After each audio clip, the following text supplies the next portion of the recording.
What's one truth you wish you'd said out loud when you were younger? You know that moment when life throws you a curveball so hard it knocks you flat, and just when you think you've clawed your way back, the past comes knocking with demands that make your blood boil? Well, that's my story in a nutshell. I got pregnant in 10th grade, my folks disowned me faster than you can say family values, and I ended up sleeping in shelters while working 3 jobs to raise my son alone, because giving up wasn't in my DNA. 20 years later, those same parents show up out of the blue, all teary-eyed and entitled, begging to meet their grandson like they'd earned the right after tossing me to the wolves. But when he walked into that room, cool as ice and carrying secrets they never imagined, their jaws hit the floor in a way that still makes me chuckle on the tough days. Stick around, because what happened next wasn't just payback, it was the kind of justice that leaves you wondering if some wounds ever really heal.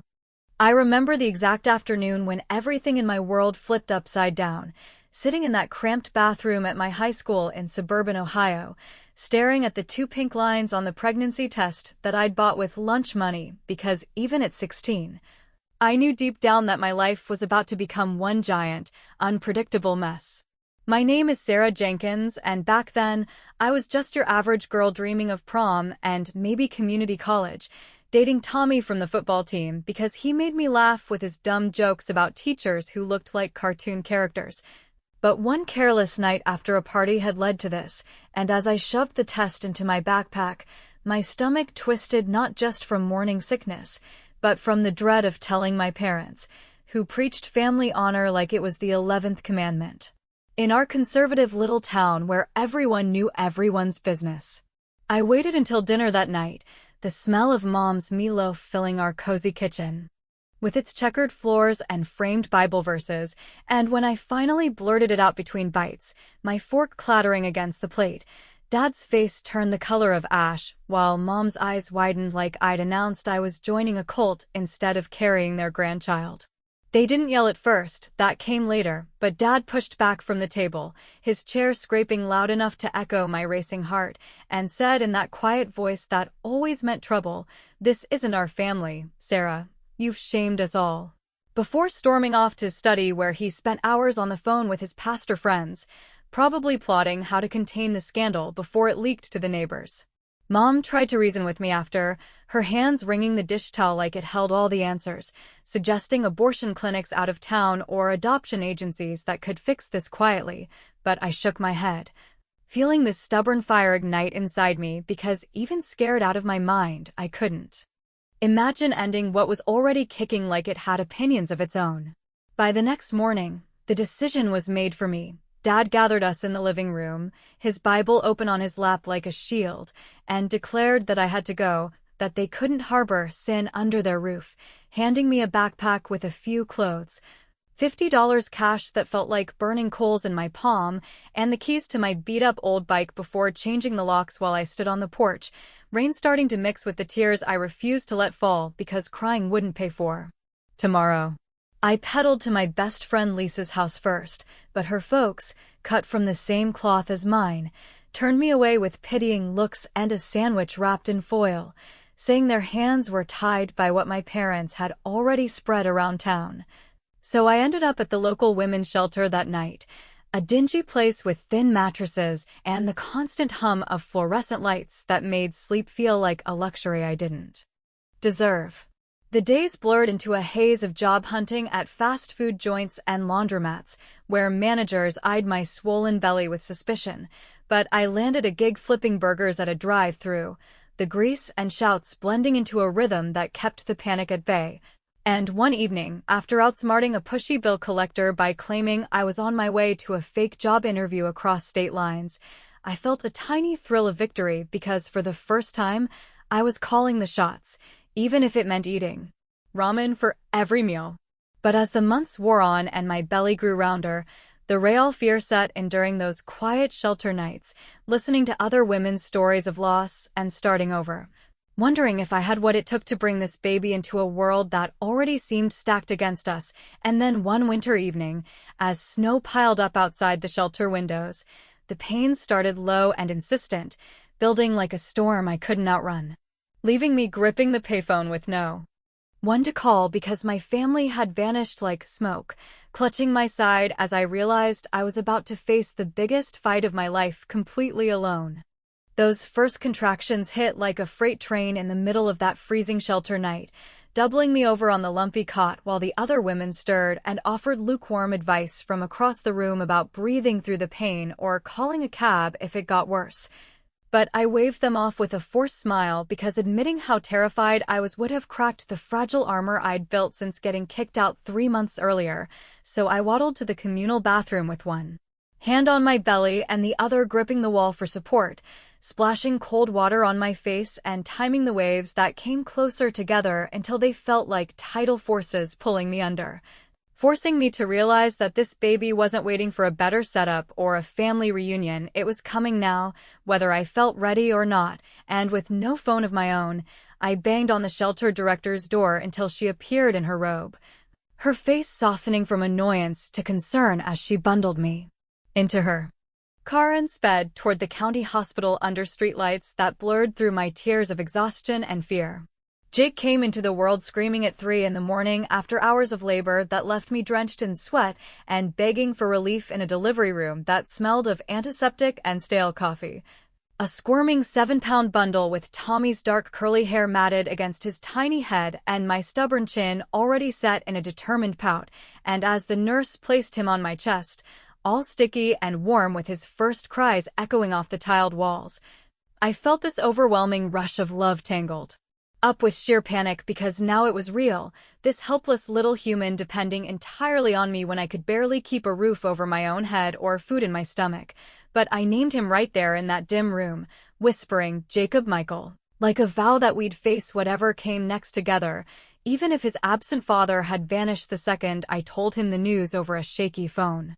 call from the shelter payphone, claiming college dreams too big for diapers and leaving me to sign the birth certificate alone with a pen that trembled in my hand while the social worker hovered, offering forms for aid that felt like charity I hated accepting. Discharged 2 days later with a stack of pamphlets on WIC programs and food banks tucked under my arm, along with a donated car seat that the hospital insisted on because walking home with a newborn in 0-degree weather wasn't an option.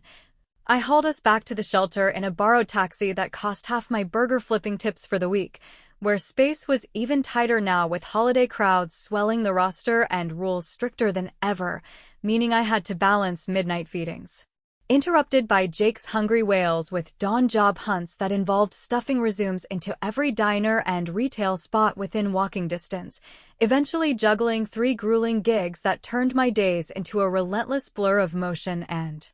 fatigue, waitressing at a greasy spoon called Eddie's where tips hinged on plastering a smile through leering truckers and spilled ketchup disasters, cleaning vacant offices after hours with a baby monitor clipped to my waistband so I could hear Jake fussing in the shelter daycare, and stocking overnight shelves at the local factory where the foreman barked orders under harsh fluorescent lights and docked pay for every minute late because affordable childcare was a myth that left me smuggling him into break rooms on slow nights. Life settled into this exhausting cycle of pumping breast milk in dimly lit storage closets during shifts and scarfing down cold leftover fries for lunch, while dodging questions from coworkers about the baby's daddy, with vague shrugs that hid the sting of abandonment. But I found pockets of humor in the absurdity of it all, like the time Jake's diaper exploded right in the middle of a busy lunch rush at Eddie's, turning my polyester uniform into a chaotic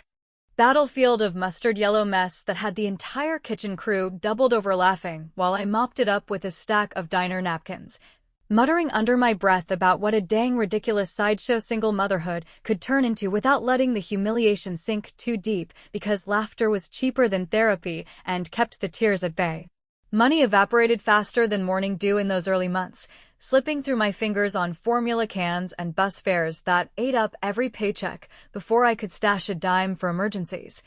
So when the shelter's 6-month limit loomed like a guillotine and transitional housing applications demanded proof of income one barely had, I made a choice that still whispers doubts in my ear late at night. I fudged the dates on my welfare application just enough to qualify for an extra month's assistance and a spot in a subsidized apartment on the rougher side of town, telling myself it was survival, not deceit, because who could judge a girl scraping by to keep her kid from going hungry when the system itself was rigged against folks like us starting from scratch? That same grit fueled small victories amid the grind, especially when my sleazy factory boss started shorting everyone's overtime hours to line his own pockets with the savings. A scheme I pieced together from hushed complaints in the break room and faded pay stubs that coworkers let me glimpse, so I gathered the evidence quietly over weeks of feigned ignorance before making an anonymous call to the state labor board from a library phone, detailing the under-the-table wages and falsified logs, with enough specifics to trigger an audit that hit him like a ton of bricks, resulting in back pay for the crew, including a quiet bump in my own hourly rate without anyone ever tracing it back to me. A clever bit of revenge that tasted sweeter than the first full night's sleep I'd had in months and reminded me that outsmarting the cheats was how I'd keep us afloat. Jake grew like a weed in that whirlwind, hitting milestones that brought flickers of joy amid the chaos, rolling over on the threadbare rug of our new one-bedroom apartment that came furnished with mismatched furniture smelling of previous tenants' cigarettes, babbling his first garbled words like mama and ball while I collapsed beside him after 18-hour marathons of work, and even taking tentative steps across the linoleum kitchen floor on his first birthday, which I celebrated with a homemade cake from a mix swiped on clearance and a single candle scavenged from the diner, singing off-key to drown out the neighbors' arguments through the thin walls. But stability was always fragile in those days, teetering on the edge of one bad shift or unexpected bill, and the real crisis brewed silently until around that first birthday when Jake's temperature spiked out of nowhere one sweltering summer evening, his little body radiating heat like a furnace while he whimpered in my arms as I paced the dim apartment, rifling through my wallet to count the pennies that wouldn't cover even the clinic's copay, let alone a full ER visit, forcing me to bundle him into a light blanket despite the humidity and set out on foot toward the free clinic 2 miles away, the streetlights casting long shadows as I debated in my head whether to swallow every ounce of pride and call that distant Aunt Evelyn who'd once sent a sympathy card after the disownment, but whom I'd ghosted years ago to prove I could stand alone without leaning on anyone who might pity us. The walk to that free clinic felt endless under the buzzing streetlights with Jake bundled against my chest, his feverish whimpers cutting through the humid night air like tiny knives while I whispered nonsense promises about getting him fixed up quick, but halfway there, a beat-up pickup truck slowed beside us, its driver an older woman named Gloria who'd recognized me from the shelter grapevine and insisted on giving us a lift without waiting for protests, her dashboard Jesus statue nodding along as she chatted about her own single mom days in the 70s when jobs paid in peanuts and men skipped out faster than you could say child support, dropping us at the clinic door with a $20 bill pressed into my hand and a gruff, "Pay it forward when you can," which became the first real act of kindness that stuck after the disownment, allowing the harried pediatrician inside to diagnose a nasty ear infection and prescribe antibiotics that Gloria's cash covered without me having to beg or borrow from strangers who might expect favors in return. Back in our stuffy apartment the next morning, with Jake finally cooling down under a damp cloth and Gloria's number scribbled on a napkin as a backup lifeline, I dove deeper into the routine that defined those early years, expanding my cleaning gigs to include weekend house sitting for affluent families who jetted off to Florida vacations while I scrubbed their marble counters and folded linens that cost more than my monthly rent, all to afford the move to a slightly better neighborhood school district where Jake could start kindergarten without the stigma of the roughest public schools tagging him as trouble before he even learned his ABCs. By age 5, he'd transformed from that fragile infant into a bundle of boundless energy with questions that never quit, tugging at my apron strings during dinner prep to ask why we didn't have a dad like his classmates or why grandma and grandpa were the bad guys in your stories. Answers I dodged with tales of superheroes who built their own families from scratch, but deep down, the weight of those omissions pressed on me like an unpaid bill, especially when I'd catch my reflection in the bathroom mirror after a 12-hour shift, lines etching my face earlier than they should for a woman in her early 20s who still dreamed of cracking open a textbook instead of a mop bucket. Stability crept in slowly as Jake entered elementary school, his backpack slung over one shoulder as I walked him to the bus stop each morning before heading to manage the diner's breakfast rush where hash browns sizzled and regulars griped about gas prices. But I made a gut-wrenching choice around his 8th birthday when a headhunter called with an offer for a full-time supervisor role at a hotel chain in Columbus, promising steady pay and benefits that could cover college savings and even a down payment on a real home, yet it meant relocating 2 hours away and uprooting Jake from the friends he'd finally made and the routine that kept his world from spinning out, so I turned it down flat over the phone, citing family commitments to a job that didn't exist anymore. A decision that locked me into the local grind, but preserved the fragile normalcy he'd started to count on, even if it meant watching my own aspirations for community college nursing classes gather dust on the nightstand like forgotten mail. Dating flickered in and out during those school years, brief sparks with guys met at parent-teacher nights or through glorious church potlucks who seemed solid at first, but vanished like smoke when Jake's needs clashed with their bachelor freedoms. Like the auto mechanic who bailed after one weekend camping trip where Jake's endless why questions turned romance into a Q&A session, leaving me to gripe over solo coffee about those dang exes who treated fatherhood like an optional side quest in a video game, humor being the only balm for the loneliness. That crept in during quiet evenings when Jake crashed early and I stared at the ceiling wondering if I'd ever find a partner who saw us as a package deal worth the hassle. Parenting Jake through those tween battles was a masterclass in negotiation, especially as he hit middle school with growth spurts that outpaced my grocery budget and a mouth that could argue circles around debate club captains. His talent for dismantling bad logic emerging in family-style showdowns over screen time or chores where he'd counter my rules with facts pulled from library books. A skill I encouraged with mock trials at the kitchen table that honed his edge without me realizing how. It might one day turn toward the ghosts of my past. The real conflicts simmered in everyday judgments, like the 6th grade teacher, Mrs. Hargrove, who pulled me aside after a conference to imply Jake's occasional tardiness stemmed from a broken home lacking structure. Her words laced with that pitying tone reserved for welfare. Mom's in our blue-collar town, so I channeled the irritation into action by volunteering for the school's diversity committee, not to play nice, but to spotlight the biases in how low-income kids got funneled into remedial classes.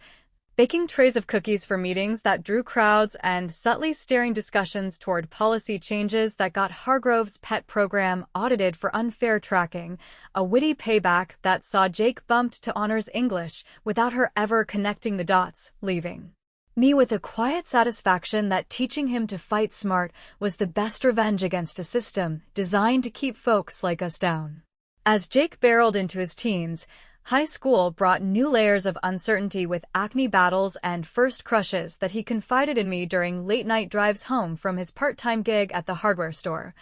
where he stocked nails and learned to haggle with suppliers like a mini-entrepreneur, while I grew my cleaning business to a team of 4 by cold calling local realtors and undercutting competitors with reliability born of desperation, affording us a modest 3-bedroom house on a cul-de-sac that finally felt like roots instead of rented sand. But just when Jake settled into junior year with varsity debate trophies lining his shelf and college brochures piling up, rebellion flickered in his eyes during arguments over curfews or my overprotectiveness, testing the bonds we'd forged in hardship. And on a drizzly autumn afternoon as he stormed in complaining about a bully who'd mocked our trashy last name in the locker room, I sifted through the mailbox to find an envelope sealed with my parents' familiar return address from back in Ohio, the first crack in 15 years of silence that hit like a sucker punch, its contents promising reconciliation and a desire to meet the grandson they'd ignored,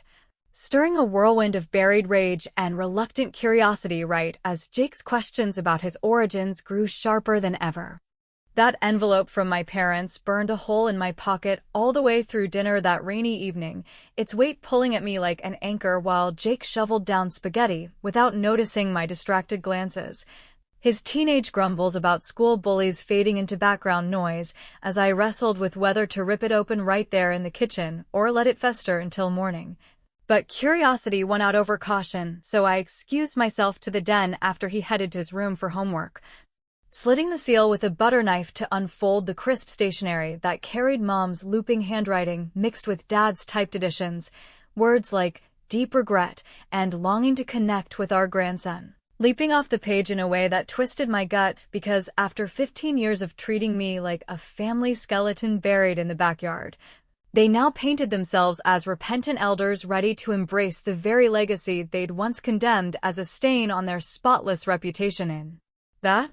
buttoned-up Ohio suburb where church attendance and PTA involvement defined worth. I didn't sleep much that night, replaying the confrontation from my 16th year in flashes, their cold stares across the living room, the backpack thrust into my hands like contaminated goods, and the porch light flickering off as the door locked behind me. Mixing with the fresh ache of their audacity to demand entry now, when Jake was 17 and on the verge of manhood, his life shaped by the independence I'd hammered into him through every skipped vacation and hand-me-down Christmas.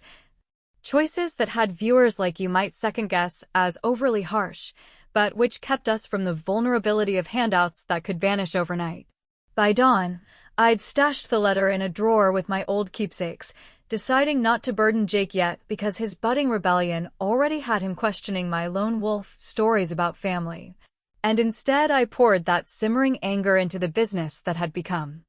my lifeline, expanding Sarah's sparkle clean from a solo operation scrubbing toilets at odd hours to a legitimate outfit with 6 reliable employees handling contracts for the county courthouse and half the real estate offices in town. The kind of growth fueled by word-of-mouth reliability and my knack for underbidding without cutting corners, allowing me to finally pay off the house mortgage early and set aside a college fund that grew from pennies in a coffee can to actual bonds through late night accounting classes at the community center where I learned to balance books better than emotions. Jake's senior year flew by in a whirlwind of achievements that swelled my chest with pride even as they highlighted the gaps in our story. He aced the SATs on his 3rd try after study marathons that cut into his hardware store shifts, landed scholarships for social justice programs at State University because his debate club speeches on inequality hit too close to home, and even started dating a girl named Lena from the honors track who brought him out of his shell with movie nights that left the house smelling of popcorn instead of takeout, all while I navigated my own tentative steps toward companionship with Mike, the hardware manager who'd hired Jake and charmed me with his steady reliability and jokes about power tools that doubled as life metaphors, our weekends blending family barbecues where he'd flip burgers without flinching at Jake's protective glares, though I kept the deeper scars locked away because letting someone in fully risked the stability we'd clawed from nothing. The parents' letter evolved into persistence that chipped at my resolve, starting with a follow-up card tucked into birthday wrapping paper for Jake that I intercepted and shredded before he saw it, then voicemails on the landline that I screened with the volume low. Dad's voice gravelly from years and regret pleading for just one coffee to explain, while Mom added sniffles about empty holidays and how the church counselor suggested reaching out for healing, but a twist unraveled when I confided in Gloria over coffee at her diner booth and she connected dots from old town gossip networks that span states, revealing that my folks had hit rock bottom themselves 5 years back with Dad's real estate Ponzi scheme collapsing under federal scrutiny, wiping out their savings and forcing a quiet bankruptcy that they hid behind prayer chains and volunteer work. A hypocrisy that made their sudden interest in a grandson feel less like love and more like a trophy to parade at redemption seminars where they'd spin tales of wayward daughters turned success stories. I wrestled with the dilemma for weeks, my heart urging a clean break to shield Jake from potential disappointment while my head calculated the risk of him resenting me later for denying his roots, leading to a disagreeable choice that sat heavy. I replied to their latest email with polite vagueness about meeting but withheld every detail on Jake's life, no mentions of his scholarships or debate wins or the nonprofit internship he'd snagged for summer, testing if their affection extended beyond a photo op to prop up their rehabilitated image in the community that still whispered about their fall from grace. Humor crept in during the build-up, like when Mike caught me practicing responses in the bathroom mirror and quipped that I looked ready to negotiate world peace instead of family truce. his laughter easing the knot in my stomach enough to remind me that not all intrusions ended in disaster, but the edge sharpened with a petty revenge I set in motion by casually dropping hints about their prodigal outreach to Cousin Rita at a virtual family Zoom during a cousin's wedding planning call, knowing her loose lips would fan the flames through the extended network back home and make my parents sweat under the same judgmental eyes they'd once wielded like weapons against me. As Jake wrapped up his high school chapter with a graduation party in our backyard where friends grilled hot dogs and he announced his fall enrollment with a shy grin that belied his nerves, the pressure peaked with a direct call from Dad that I finally answered on speaker so Mike could hear the script. Agreeing to a neutral meeting at a chain diner halfway between our lives in a tone that brooked no arguments, but not before pulling Jake aside in the garage amid the smell of oil and fresh-cut grass to lay out the basics of my history without the full venom of abandonment details, watching his jaw set in that familiar determined line as he absorbed the news and then surprised me by saying he'd come along but with his own approach. Pulling a notebook from his backpack filled with scribbled questions and research links on family estrangement laws that hinted at depths I'd only glimpsed in his advocacy work, leaving me to pace the living room that night after everyone left, the house quiet except for the tick of the clock as I wondered what curveball he'd prepared that could turn this obligatory sit-down into a reckoning they never saw coming. The drive to that roadside diner the next Saturday morning stretched every mile into eternity, the highway humming under the tires of my SUV while Jake sat shotgun flipping through his notebook with a focus that mirrored the way I'd once pored over job listings in the shelter's common room. His quiet determination easing the knot of anxiety in my chest even as doubts swirled about unleashing him on the parents who'd shaped my hardships but never faced their own reflections in the mirror of consequence, a choice that might strike you as reckless, letting a 20-year-old steer the ship in waters I'd navigated solo for so long, but one born from trusting the resilience I'd instilled in him through every denied whim and tough love lesson that prioritized survival over softness. We arrived early to the parking lot dotted with semis and family minivans, the neon sign flickering open 24/7 against a gray sky that threatened rain, and I spotted them through the window already seated in a booth upholstered in faded red vinyl, Dad hunched over a coffee mug with his reading glasses perched low and Mom fidgeting with sugar packets, their faces a map of age lines etched by the scandals Gloria had whispered about. Yet they straightened with forced smiles when I pushed open the door, the bell jingling like a warning as Jake hung back by the entrance pretending to check his phone to give me the lead. Sliding into the booth across from them felt like stepping into a time warp, the air thick with the scent of pancakes and unspoken accusations, Mom reaching out to pat my hand with a "Sarah, you look so well," that rang hollow after years of silence, while Dad cleared his throat and launched into a scripted apology about youthful rigidity and how church teachings had evolved to emphasize forgiveness, their words tumbling out in a rush to gloss over the backpack exile and shelter nights without once asking about the hows of my endurance or the why of their delay until Jake's existence became a potential PR win for their redemption arc. I kept my responses clipped and neutral, stirring creamer into my tea to buy time as they pivoted to Jake with eager questions about his age and school, Mom's eyes lighting up at the prospect of grandbaby photos and holiday invites that ignored the fact they'd forfeited those rights 2 decades ago, but a subtle clue dropped when I mentioned offhand the $50 and a bike starter kit they'd provided. Watching Dad shift uncomfortably in his seat as if the memory pinched, the conversation meandering into their tales of post-scandal humility, volunteering at soup kitchens and leading Bible studies on family reconciliation, designed to evoke sympathy but landing flat against the backdrop of my unshared struggles with minimum wage marathons and feverish clinic treks. Tension built as they pressed for details on Jake's life, Dad leaning forward with "We'd love to know our grandson, make up for lost time," his tone laced with entitlement that made my pulse quicken because this wasn't amends, it was a bid to claim credit for a success story they'd tried to abort, and just when I opened my mouth to deflect, Jake approached the table unannounced. His footsteps measured on the linoleum as he slid into the seat beside me, extending a handshake to each with a polite, "I'm Jake," that belied the steel in his gaze. immediately shifting the dynamic as Mom cooed over his height and build while Dad appraised him like a long-lost investment finally paying dividends. The real shift came midway through their probing about his studies, when Jake pulled a slim leather folder from his messenger bag, the one I'd seen him filling late into the night, and laid it open on the table with a calm, "Before we go further,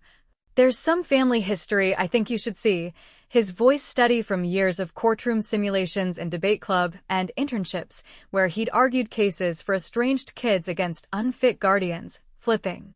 to pages dense with highlighted public records, faded letters I'd shared in snippets over the years, and timelines he'd pieced together from online archives that exposed the hypocrisies they'd buried deeper than my pregnancy secret. He started methodically, reciting Dad's unreported affair from the 80s that nearly dissolved their marriage but got hushed with church mediation and a quiet separation clause, then Mom's overlooked role in committing an older sibling, my half-brother, to a state facility for emotional disturbances when he rebelled at 15, much like I had, a decision documented in sealed court files Jake had accessed through advocacy contacts, painting a portrait of selective judgment where they'd disowned me for sin, but covered their own tracks with prayers and pretense, all while their real estate fraud 5 years back had swindled neighbors out of retirements in the same community that now hailed them as pillars of reform. The booth fell into a stunned hush as he continued, not with rage but with the eloquent precision of someone who'd turned abandonment into purpose, explaining how their actions fueled his major in social policy and the nonprofit he'd co-founded to support single-parent families navigating biased courts, a venture already aiding hundreds with legal aid and counseling that directly countered the systems they'd benefited from, dropping the subtle clue of a family tree diagram that branched their flaws into branches I'd never known about, like the cousin they'd cut off for similar shames, making their pleas for connection crumble under the weight of mirrored accountability. Mom's face paled to the napkin shade as she stammered denials, Dad's mug forgotten mid-sip while his eyes darted to the folder like it held indictments, and Jake closed it with a soft snap, leaning back to say simply, "This is our story now, built without you. But maybe with room for truth if you're willing to own it all." A witty shut down that wove revenge through revelation without a raised voice, leaving them speechless in the diner's hum of clattering plates and distant conversations, their demands evaporating into awkward nods as we rose to leave, Jake's hand light on my back in solidarity. Walking out into the drizzle that had started, the parking lot slick under our feet, I glanced back once to see them huddled over the folder, expressions a mix of shock and dawning regret that might spark real change or just more denial.